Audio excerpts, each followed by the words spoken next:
Hey everybody, AmpRepairGuy.com, 203-892-4119. Please hit the like, share, and subscribe. If you subscribe, you'll see when I post videos and also when I post another video on this project.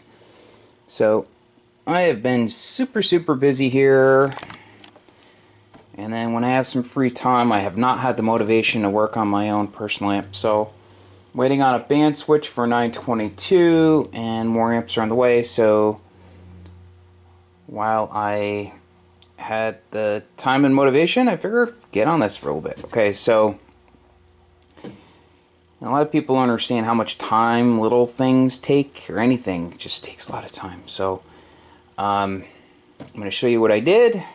It's not much, but you know, a few hours worth of work. I was on the phone with Jim, just chatting away as I was working for a bit. But okay, so as you know, I use these rectifier assemblies. They're diodes on both sides. It's configured for a full wave bridge. So the AC side, I jumped forward. So one side of the AC here, one side of the AC there. Solder tabs, used the number 8 screw with a washer, split washer, nut, cranked real tight. So Teflon wire, silver plated stranded in the center with a piece of Teflon tubing over the Teflon jacket of the wire. And then on the opposite side you have the B positive and then you have the B negative. So, ring terminals, crimped, soldered. I wanted to be able to take these out. I don't think I'd ever have a failure, but, you know, just in case. So, cranked real tight. I just put heat shrink, I like things nice. So, you got the B positive, GTO wire, clamps, B negative, Teflon wire, silver plated, stranded. I'm done for now. I have other stuff to do, but here's the B negative. So I need to connect the reversal diodes. I don't know if I'm going to use these stud type diodes yet, or just 6 amp diodes reverse connected. I'm not sure yet. Depends if I have room for those or not. I can get more total ampacity, you know, for you know, the fault, if there was ever a fault with the actually I'd use yeah, either 6 or 10 amp diodes, and just, you know, I can just add more and more in parallel reverse connected. So I'm not sure which way I'm going to go yet, so I'll think about that. So the B positive side of the filter caps is over there, so I took 2 of the glitch resistors out, 50 ohms total, 2 250s in parallel with 2 other 50s, and actually they're in series, so 2 in parallel in series with 2 others in parallel. So it gives me 50. So 25, basically 25 ohms in series with another 25 ohms. That is my alarm. Give me 1 second. So the B positive is clamped. I have one of those sticky tie down things down there, and it's zip tied.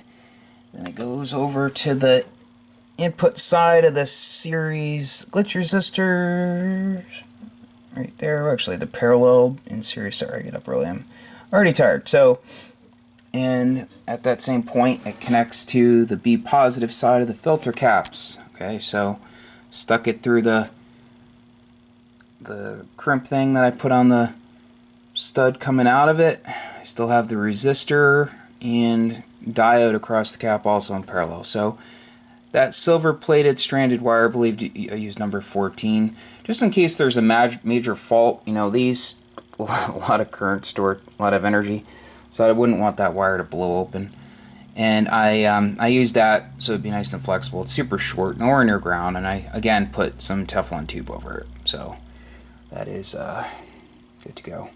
And I soldered that crimp thing. Is everything soldered? Nice. And these diodes protect the electrolytics if one of these strings were to short. So if that happened, you'd pump raw AC into them, and that would be bad. So there's the B negative side. So there are other things that need to be connected.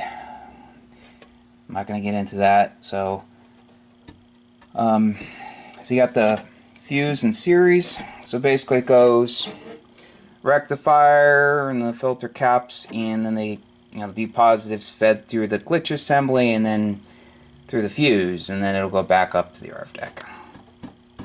Okay, so that's about it for now. I'm going to hardwire the